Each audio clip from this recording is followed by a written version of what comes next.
Okay, Councillor Lind. Thank you.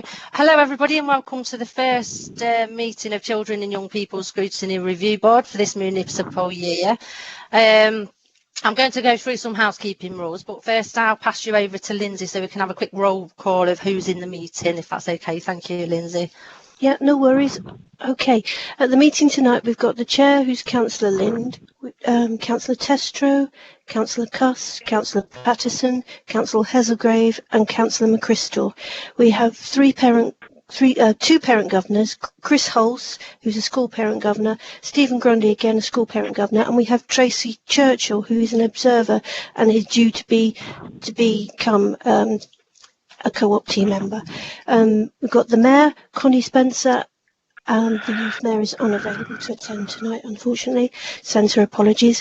Andy Smith, who's the Strategic Director of People Services. Pauline Anderson, who's the Director of Education, Learning and Skills. Pervez Akhtar, and Sue-Ann Lim, who's the Director of Safeguarding and Children's Services. And that, I believe, is everybody. Oh, myself, Lindsay Stevens, and my two colleagues from Democratic Services who are providing technical support for the meeting. Thank you very much, Lindsay. Thank you. Just a couple of housekeeping rules then. If you're not speaking, please can you keep your mic switched off? This is to avoid interference. If you do want to ask questions, again, they'll be following presentations as usual. And please indicate your desire to ask a question and speak in the chat box provided, please, and then you'll be asked to speak. Right, okay, so do we have any apologies at all? I have one, but it was from Jeff Sweeney, and he's actually due to become a member. He's not actually a member of the board yet. And obviously Priya Gill, who's the Deputy Youth Mayor, she's unable to attend. And that's all I have. Okay, thank you, Lindsay. No late items to be introduced. Declarations of interest? No. Right, minutes of the meeting held on the 24th of February 2020. If we could move to past the minutes. Are we all happy with them? Any questions? Danielle, there were one or two things. Sorry, Chair, there were one or two things that I thought we ought to just have a look at in terms of what we'd resolved and whether we'd caught up with it. I've just on page 5 about the quite lengthy item, I think probably about attendance. No, sorry, virtual school. How is there any update on how it's done without validation, obviously, how the virtual school has done this year with its results, or is it too early for us to get a picture on that? Hi, Paul. We don't actually have any information at the moment. Right. Okay, Pauline. Yeah. But as soon as we do, obviously, we'll share it. Yeah. And Pauline, on the whole validation issue, do you think that'll take place a bit quicker this year, given the unusual circumstances? Yeah, I mean, yeah. So normally we're not really getting the final results till sort of January, are we? So yeah, we should think we'll get it through sooner because we're relying on those teacher assessments and. We can sort of choose what we want to go with, really, Paul. Good. So we'll sorry, get Chair. Yeah, sooner. thanks. Yeah, thank you. Can we move to pass the minutes then now, please? I don't want to have discussion about it all, but we'll just move to pass the minutes if we're all happy with the contents. Yes? We are. And then we're doing master rousing, Chair.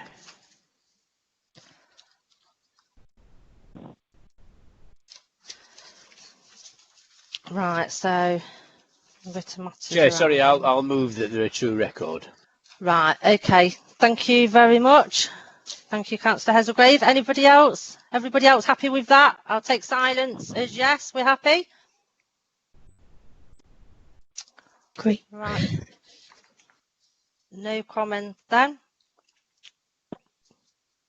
Right, so I think we move now to item 5. Which is the Derby Safeguarding Children's Board Annual Report. And I will pass you over to, I think it's Pervez for this one. Hi, good evening, everybody. My name is Pervez Akhtar. Hopefully everybody can hear me. Yep, we can. Brilliant. Thank you for that. Yeah, as I said, my name is Pervez Akhtar. I'm the Deputy Head of Service for Children's Quality Assurance. And one of my responsibilities is I lead the Independent Reviewing Service. And as part of, I think, your last scrutiny board, you looked at the Derby Safeguarding Children Partnership annual report. And within that, you had a discussion about the IRO QA notifications, and in particular wanted some further clarification around the statutory requirements not met. So what I've done is done a detailed report for the board, which I'll go through. Hopefully everybody's seen a copy. It's quite a brief report, about 2 or 3 pages long, and I'm hoping everybody's had an opportunity to read that. What I wanted to start off by saying is when I've done the analysis, I can confirm that in relation to the children, all their care plans were done on time and there weren't any children left unsafe. But I do want to thank the board for raising this as an issue, and as I said, I've done a detailed analysis.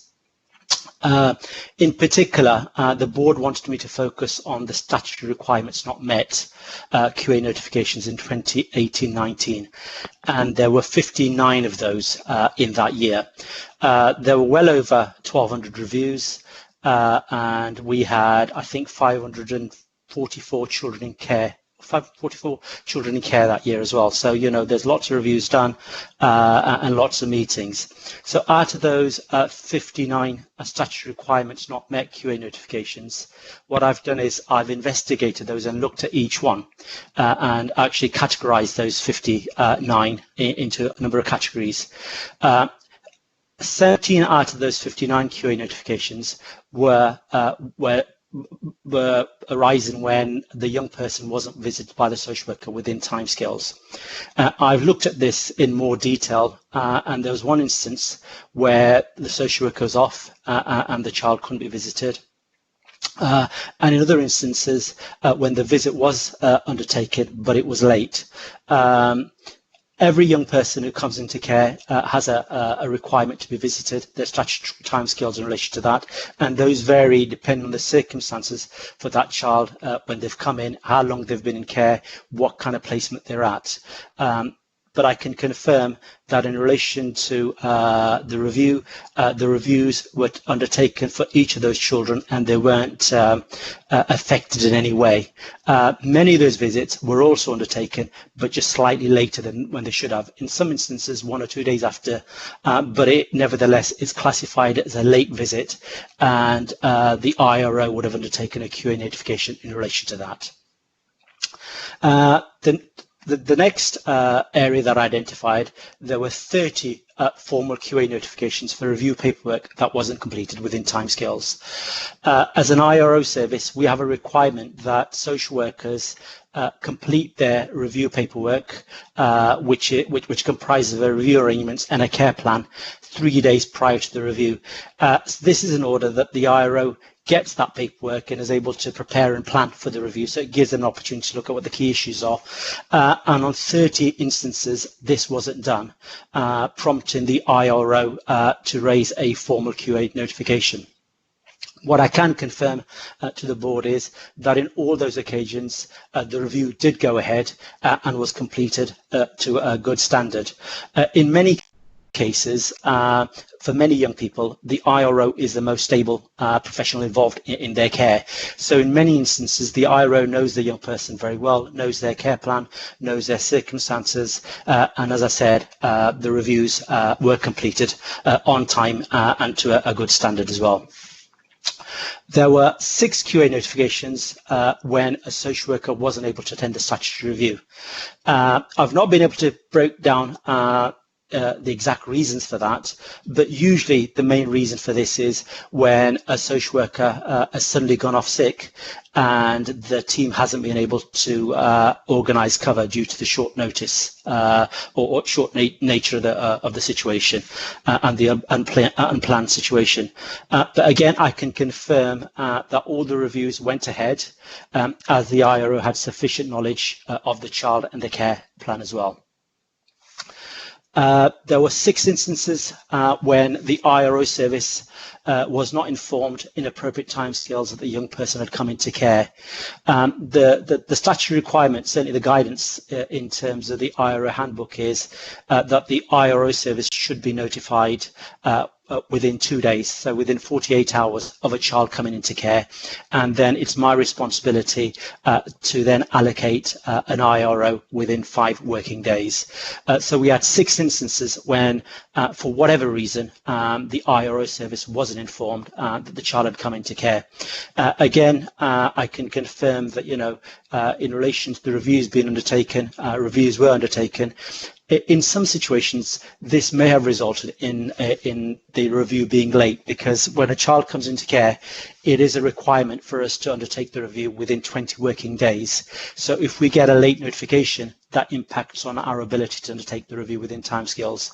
But I couldn't see any situations where the reviews were late because of that late notification. I've put a brief conclusion that, as I say, there were over 1,200 reviews undertaken in that year. Over 96% of those reviews were completed within timescales, and 97% had young people participating in their reviews, which is very high in relation to young people's involvement. I've thought, whilst we want to ensure that all statutory tasks are completed, we are aware with the increasing challenges that social workers face, issues around sickness, demands around the social worker role. Sometimes there are reasons that statutory tasks can't be completed or completed within timescales, and hence why we've got the QA notification process in place. As an IRO service, we continue to maintain scrutiny and oversight, and I am copied into all formal QA notifications. So where it requires me to follow up, I always do. I meet with the senior managers in operational services and look at each situation in detail. What I wanted to finally say is that in my analysis of the QA notifications, I'm confident that no young person was left at any risk because of the QA notifications. Had that been the case, I would have escalated it to the operational services and dealt with that situation immediately. But I wanted to thank the Scrutiny Board for kind of wanting more detail around these, and hopefully I've been able to furnish the Board with the relevant information. Happy to take any questions. Thank you, Pervez. No one's indicated they've got any questions so far. Is there any questions? Anyone wish to speak? Chair, just if I may, Chair? Yes. Yes. Just to thank Pervez for the report and the reassurance he's given us, and he does put it into context that there were so many reviews actually that were undertaken, and it only amounted to 59 where there was something wayward in the whole process, but that at no point was there any fall in the quality of the outcome eventually. And I think everybody, the team of social workers, should be thanked really for the hard work that they do behind the scenes in supporting our looked after children. Absolutely, Councillor Hazelgrave. I think they're doing a fantastic job, and I'm sure we'll all agree that, in these unprecedented circumstances, particularly now more than ever, it's absolutely imperative that we all thank them for the hard work that they do. Thank you, Councillor Hazelgrave. Thank you, Pervez. Thank you. Okay, so moving on now then. If there's no more questions? No? Okay, not an indication. Right, so we'll move on now then to item 6, which is the monitoring safeguarding practice, I believe. Sue-Ann Lim. Thank you. Okay, thank you, Chair. You should be able to see the presentation. Has that come up on the screen? Yeah, yes. It's come up, Sue. Yeah, yes. Great, thank you. I shall just turn on my video. There we go. Good evening. So this report covers four key. I'm just trying to move it forward.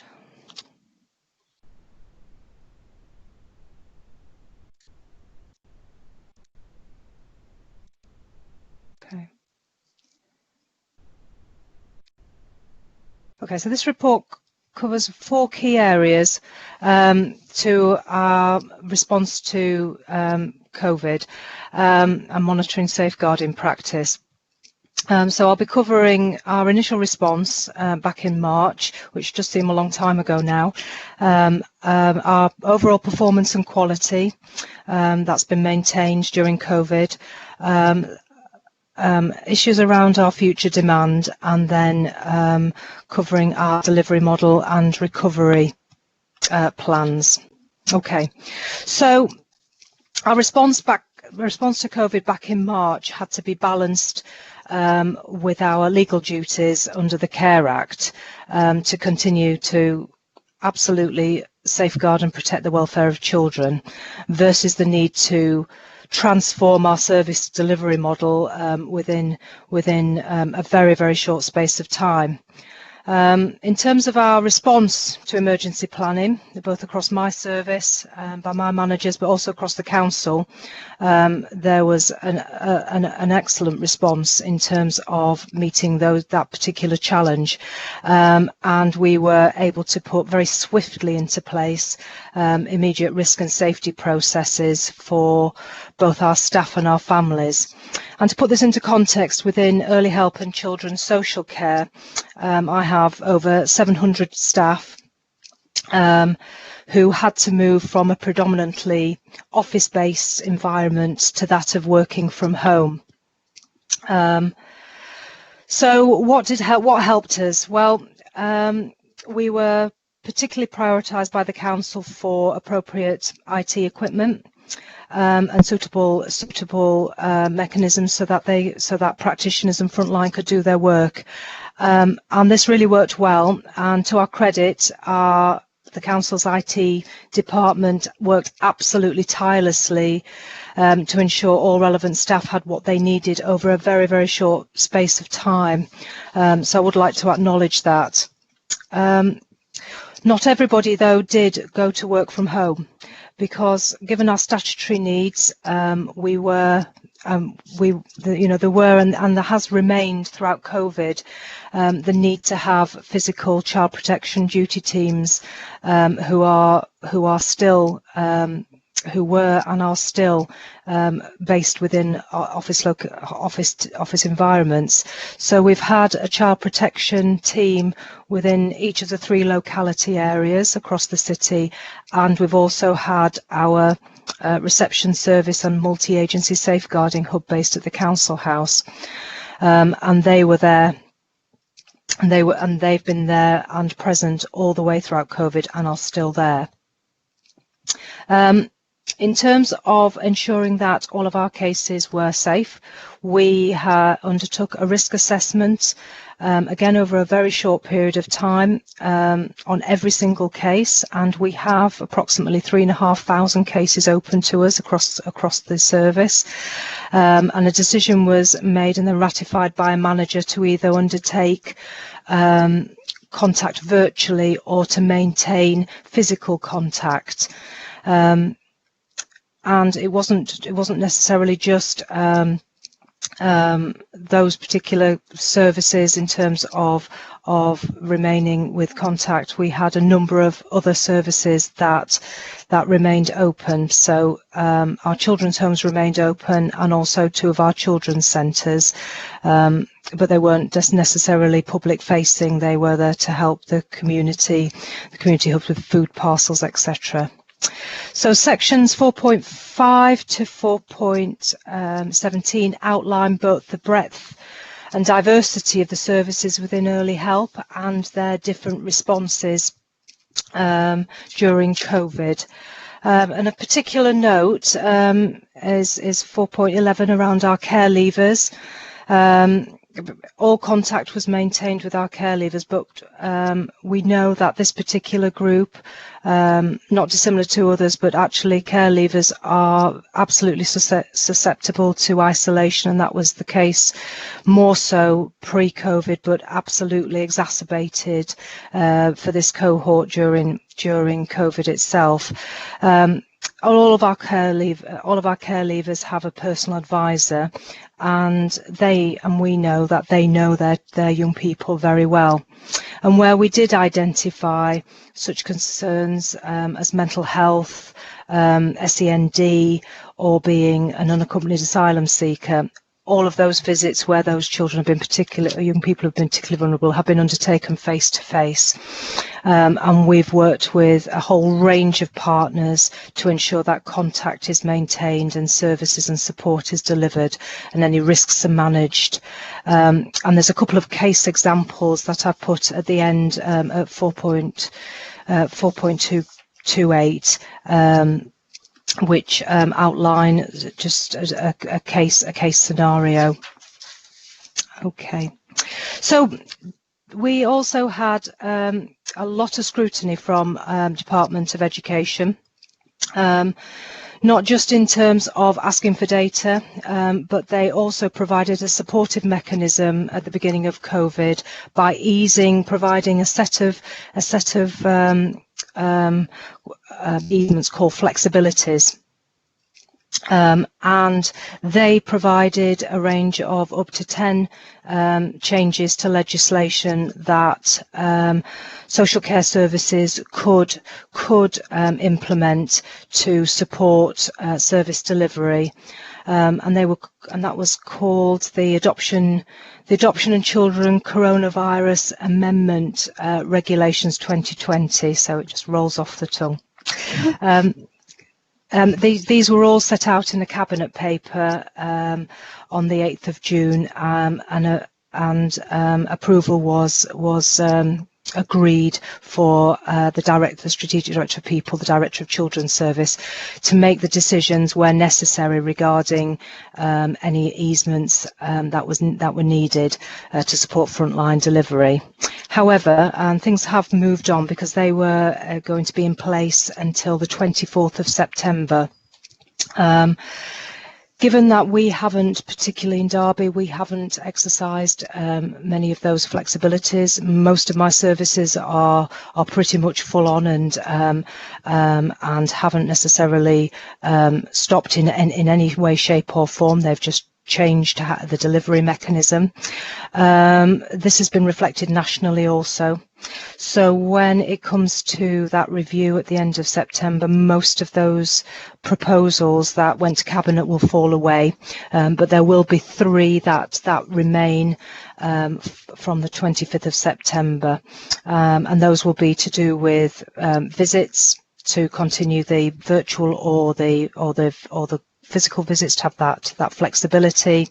The second one is very, very precise around fostering and adoption medical assessments, so to progress to the next stage to avoid delay. And the third one is around inspections, to recognise that external inspections by Ofsted can't continue as they were, and to put in place assurance visits by Ofsted until the 31st of March. So flexibilities were great, but actually we didn't need those to a great extent.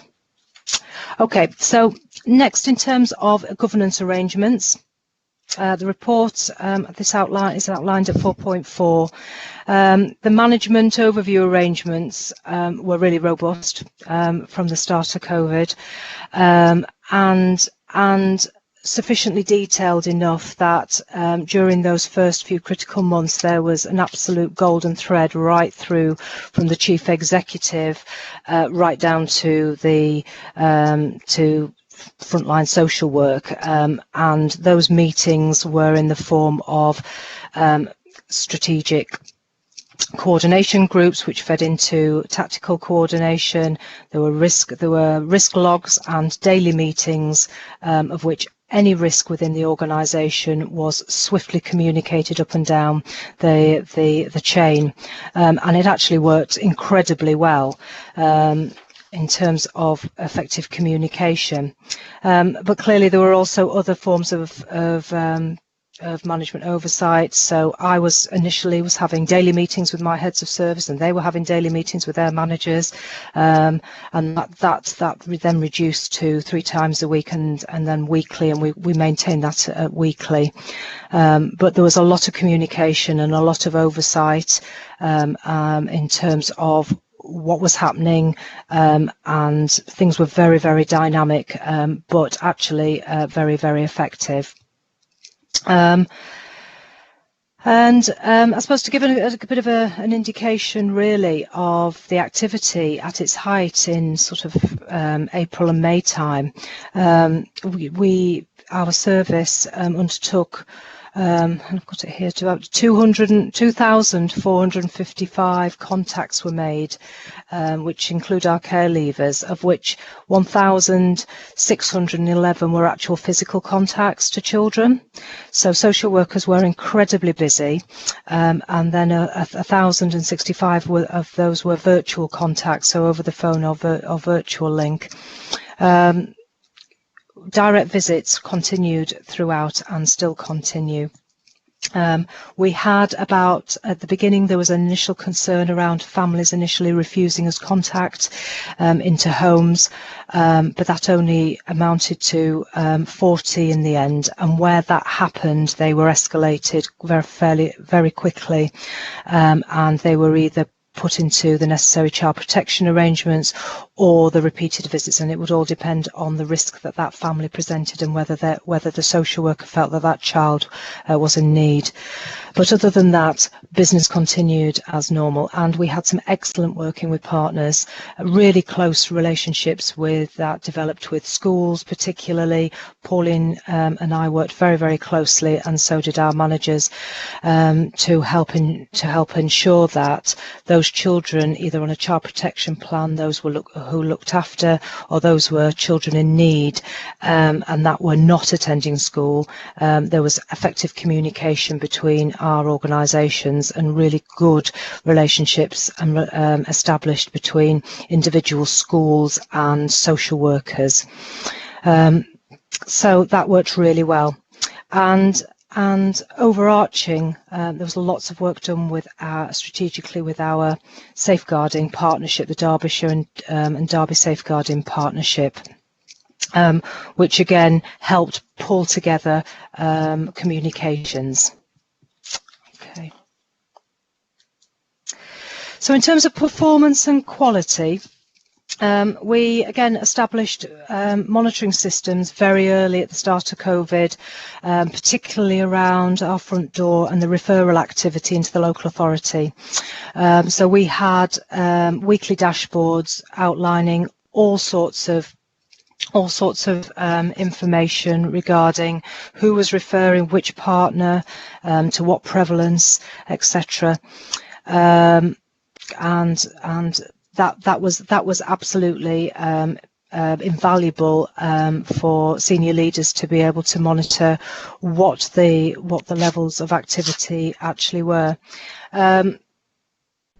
We also ensured that we kept a tight grip on our social workers, because again, most of them had transferred from a office-based working to working from home. So we undertook very quickly a survey of our staff and how they were coping in terms of the pressures of the work and being very isolated themselves. And section 4.18 of the report outlines some of those findings, which again was very reassuring for us in terms of workers' feedback around feeling safe, feeling connected, feeling supported, and being able to access that support and knowing where to have that. So we were assured about that. Okay, so in terms of the dashboards themselves, there's probably no surprise that we found quite quickly that schools clearly had a reduced referral rate because schools were closed. We also had reduced referrals from health as well. and the overall reduction over the 5-month period has sort of panned out as being about 20% reduction overall in comparison to where we were last year, which again is concerning, and I'll be going on later in the report to talk about sort of how we're going to be working and predicting some of that future demand, because that demand is still there in the system. However, having said that, we were very quickly back up to pre-COVID level referrals by the end of June. So we were still getting that same level, if not more, referrals coming in, but particularly from the police and around domestic violence. So those were those key areas. We continued having our Practice and Development Board, which oversees scrutiny, chaired by Andy, Director of People, so that there is a clear line of sight to the quality of practice. However, we changed our audit framework during COVID to particularly look at the practice for, again, those 3 key groups: child protection, looked after children, and children in need. And the audit reports summary of those audits are at 4.20 and 4.21 of your report. The children in need one is due to be reported this month at the board. But again, really reassuring results in terms of connectivity, contact, risk assessments completed, management oversight, which were kind of like the key things that as senior leaders we needed to be assured about. Okay, so the future demand. This is probably the most urgent risk we face now as we move forward, because this is part of the unknown. As I've said, we know that there's probably been around a 20% reduction in April and May, but again we've resumed that and gone back to pre-COVID levels by 2020. We have been doing some work with our safeguarding partners around what does that potential peak look like. And you will see that in the report there's a very tiny graph, and I do hope you can see that we've modelled out where we think that peak will happen, and it's due, and it's very precise, it's due on the 21st of September. And that is it's been an algorithm of data that's been put in into the computer, as it were, to actually give us that particular date where things will actually reach its peak, and that kind of coincides logically with schools returning, etc. But it does present us with some issues in terms of who will be present within that cohort, and we know that COVID is probably going to generate new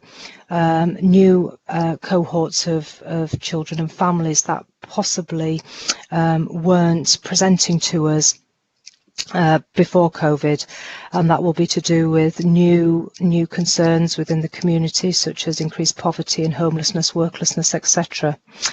So with knowing this, we have been working with our safeguarding partnership to look at, well, what does this then mean for the future of our services and future demand? Because at the present time, our services are at pre-COVID level referrals, so they are absolutely working flat out. And to receive an additional which would be almost 150 referrals a week, which is anticipated to where we were this time last year, is very concerning in terms of the pressure that would place on the system.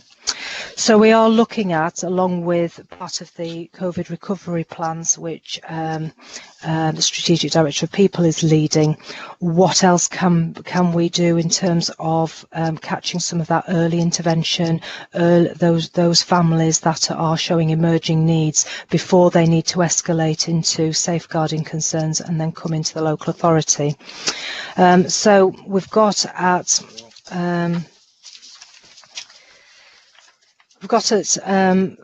section 4.25 of the report, in preparation for this peak, some of the areas of work which we're planning on doing. So we have realigned our staff to make sure that they have taken annual leave in August, so that they are back in work in September. We are prioritising throughput of cases, and where it's safe to do so, we're closing cases to make capacity. Early help has been absolutely phenomenal in terms of COVID, because they've been wrapping around support around schools, etc., and they will continue to do that and support schools where they can to prevent needs escalating. And there will also be development of the local area coordinators aligned with schools and early help, that again will be aimed at trying to catch families before they fall. And as I mentioned, we are absolutely looking at a universal offer across the city through the COVID recovery and the community hub part of that, to ensure that, again, we are trying to prevent escalation of need where possible. But clearly we are ready and we're braced for that peak when it comes through. Okay. So, in terms of our future operating model, and this has been a really interesting journey, because initially we had a very good response to working from home from our social workers at the beginning of lockdown, and everyone absolutely met the challenge. The very nature of social work is very much around a team support and team approach to managing risk, and what we've seen is probably that need, and also research backs this up as well, around that need for some elements of staff to be they work better and they manage risk better when they are co-located. So we are seeing some levels of increased anxiety amongst our social workers. So as a senior management team, we have written a future operating model which will seek to bring back from September teams of social workers for at least one day a week back into the office. And whilst early help and children's social care absolutely, following the councils, following the digital by default, we will be applying a much more hybrid approach to this, because our services and our staff do require that ability to be able to physically talk to their staff members if they've been out on visits, etc. At the moment, it's very much a virtual supporting mechanism, and that's okay to a certain extent, but actually in terms of good social work practice and good social work practice to flourish, then bringing those teams back into the office will be absolutely critical.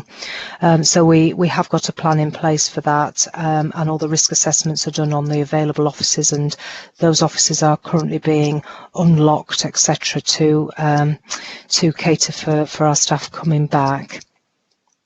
Okay.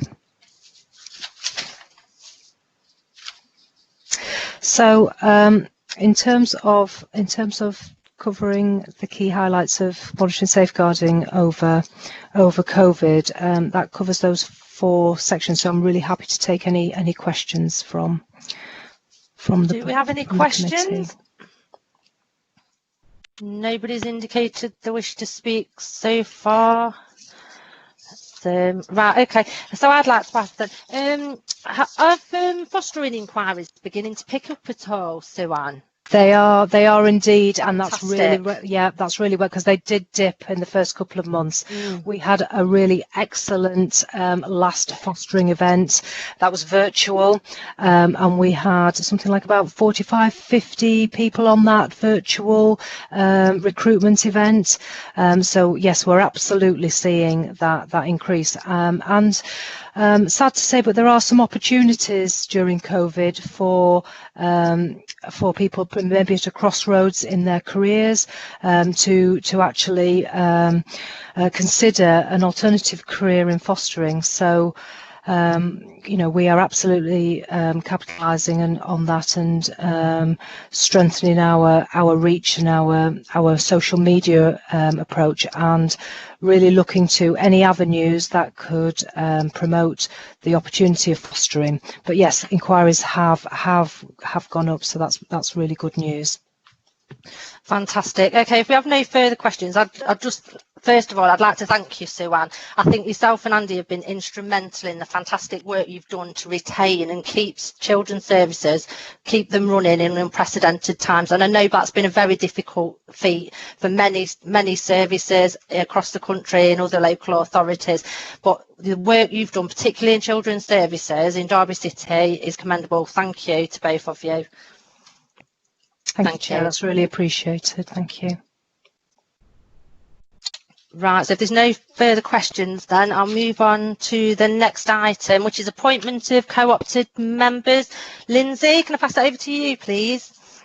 I think the next item is the parent care assessment. Or did you want me to do this first? No, it's okay. We'll move over to parent care needs assessment. Sorry, that's my mistake. I missed that off.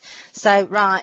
Okay, yes, we'll be moving over to the parent care and needs assessment. First of all, I'd just like to say that this is a report that, as Chair, I have requested. I have requested this due to identifying that there wasn't any parent care and needs assessment referenced on the local offer or on any Derby City Council platform. And as this is a requirement under the Children and Families Act 2014, I thought it was really important that we bring it to the board and we move forward with this. So, Sue-Ann, I'd like to pass that over to you. Thank you. Thank you, Chair. Yes, absolutely. But I would like to just assure the committee that underlying that, in terms of what the Chair has said around the pathways and the explicit routes on the local offer, the Council has been compliant in terms of how it has delivered and implemented parent care and needs assessments. But I will take us through the report. So under section 97 of the Children and Families Act, where there's certain conditions satisfied, assessment of a parent care of a parent care of a disabled child in their area, the local authority must undertake that. And there are two specific conditions to be met.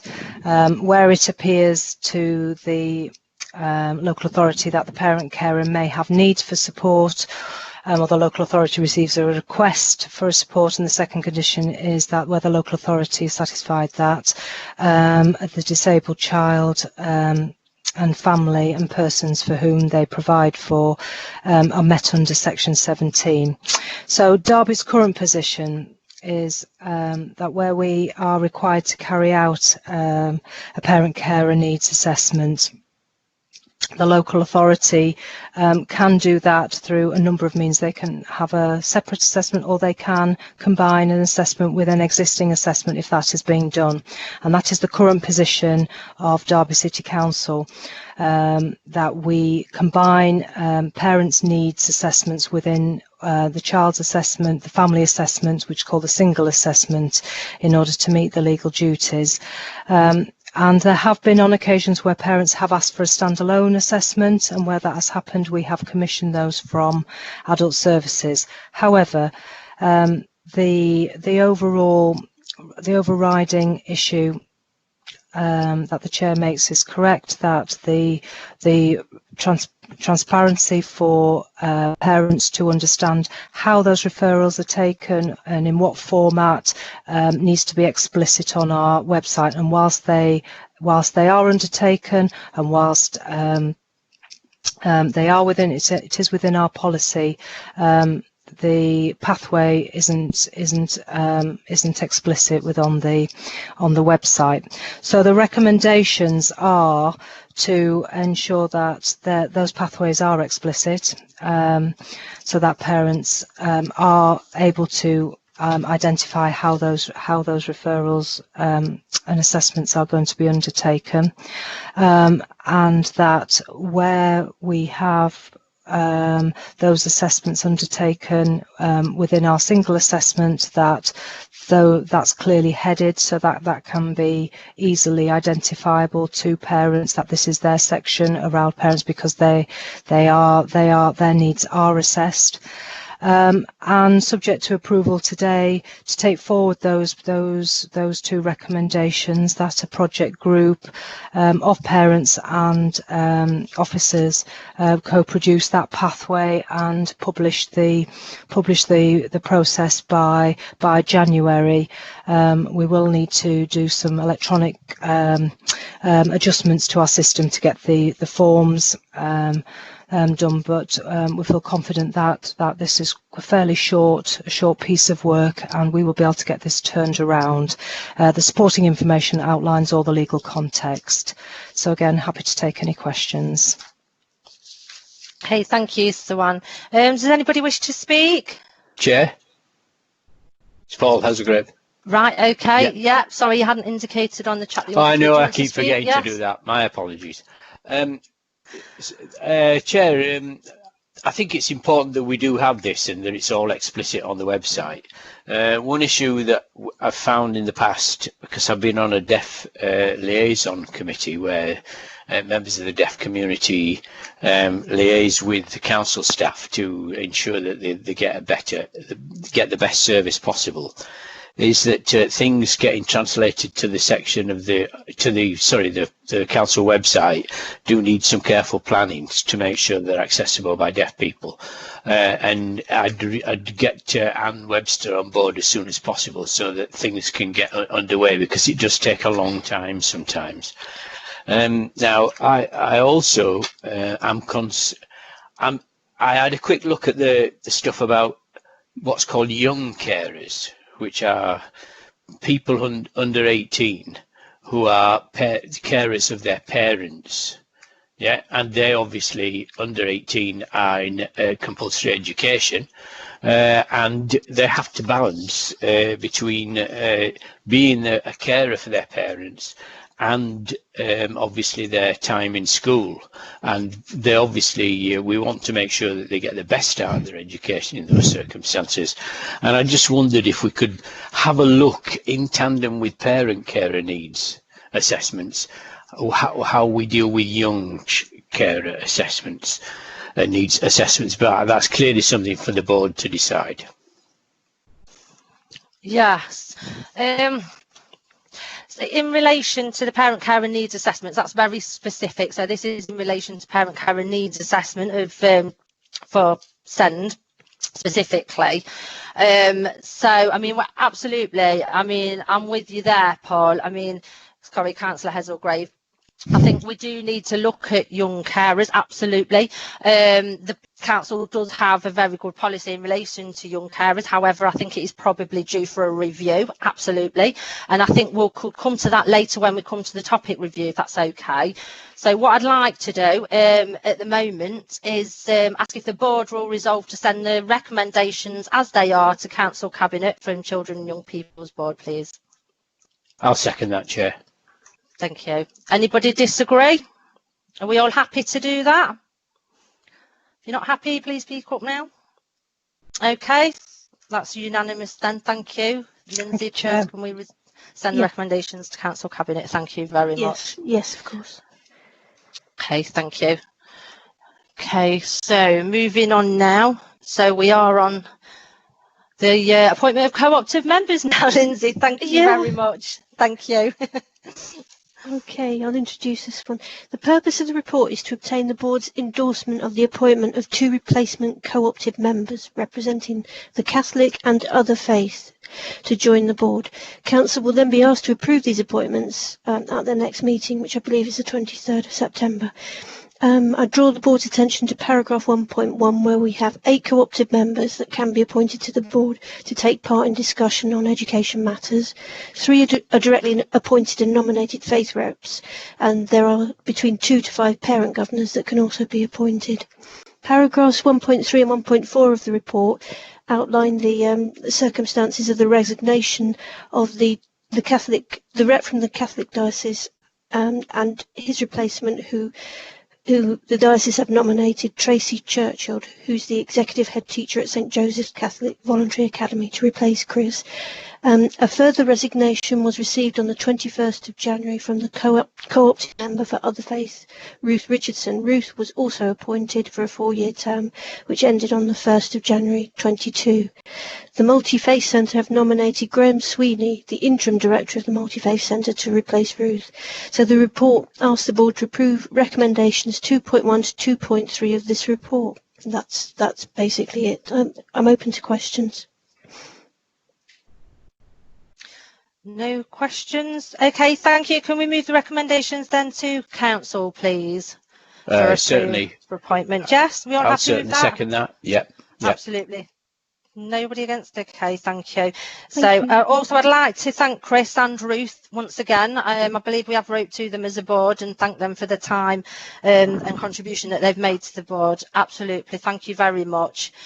Right. Okay. Moving on then. So moving on to the work programme. Work programme next then, I believe. Yeah, that's correct. Right, work programme. Okay. Right. So before you speak, Paul, what I would like to propose for a topic review for this municipal year is early intervention, youth outreach support. Now, we know we're struggling with COVID at the moment, and we know that mental health is right up there as one of the primary issues with children and young people. And I think the council is working very well to mitigate that and to put into place mental health support in local schools and within the community, etc. So what I was looking at and what I'm proposing is that we did a work topic review on reviewing what is available and mapping provision for youth support within the local community in Derby City. It will help us with early help, it will help with early intervention, safeguarding, community cohesion, and it should help bring together with all the services. We have to think about children and young people that are missing from education, the young carers that Paul alluded to earlier. They also need this support within the local community, and we need for the local youth support to be working together with our local schools, and we need to bring this all together. And I think that is so important moving forward as part of a recovery plan for COVID. So I'd like your support to do a work topic review on early intervention and mapping out youth services in Derby City. So I'll put that to the board and see what you think. And I think Paul's got a recommendation as well. Yes. So, yeah, well, I mean, I do think that's an important thing, because I think we as a board, I think it's becoming fairly obvious, and maybe COVID's brought it to a head more, that we do need to be looking at the health and well-being of our children, mental health, physical health, the national focus on obesity, for example.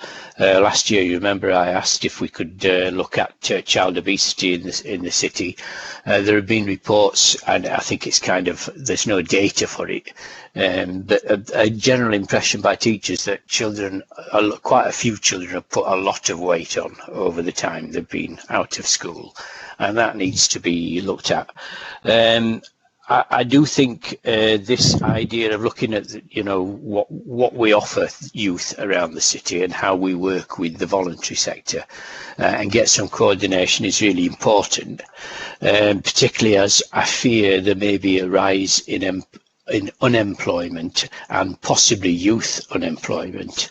But obviously we can't be sure about that, but it doesn't look good, does it, for the economy if it's sinking so badly at the moment. And the other thing I'd just say is we will be talking after we've decided on topic review what we're going to fit into the agenda for the year. In other words, what will go on each agenda meeting. Because there are one or two things that are put as future topics that I think need to come fairly early, because they offer only an update, for example, and obviously Dr. Dewey's coming along and talking about childhood obesity, and clearly Pauline's talk on education inclusion. They all need to be, I think, fairly early in the system for us. Yeah. Absolutely. I mean, as Pauline's just said over in the chat, youth employment has risen by over 20%, Paul. Yeah, absolutely. Yeah. So yeah. I think, you know, it's really important that we're engaging right now with the youth, and it's got to be part of that recovery plan. It really has. So I really would like to take that forward as a topic review. And I know also regarding young carers, Paul, I know this is something that's close to your heart too. I mean, young carers need that support of youth services within the community. So it might be well that we could tie the two together actually and have a look at the policy for children, for young carers particularly, alongside doing that review. I mean, I'm happy to have a subgroup if yourself, Paul, and other councillors want to come on to do that.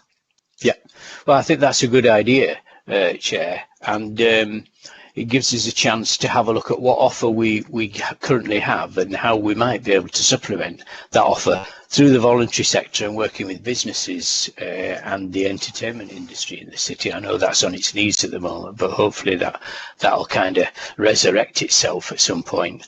And it would be nice to have our young people maybe helped or subsidised or whatever to get more involved in that, or be given the opportunity to, so that they could go along with friends to support friendships and strengthen friendships, etc., and their social development. Because I think there's an issue of if they're more at home all the time and maybe tied to a parent, that will kind of stunt their social development to a certain extent. But all children are different.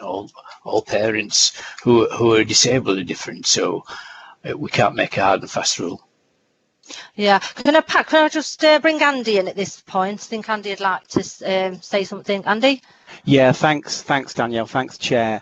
I suppose just a couple of points really about the proposed topic review and then young carers. I think that, you know, I'm not one to curb the enthusiasm and ambition of the board, but I do think that we will need, or you will need, to define the perimeters of the topic review as robustly as you can, so that we are really clear about the scope and the focus of the review, so that we have a beginning, middle and end, and that we don't get into topic review creep, because, you know, the proposal is absolutely you know, key and important as part of our recovery work in relation to COVID, but we need to be, I think, quite tight around the perimeters, otherwise we might make it so broad that it becomes quite difficult within the resource we've got to actually get to an outcome, which clearly none of us want.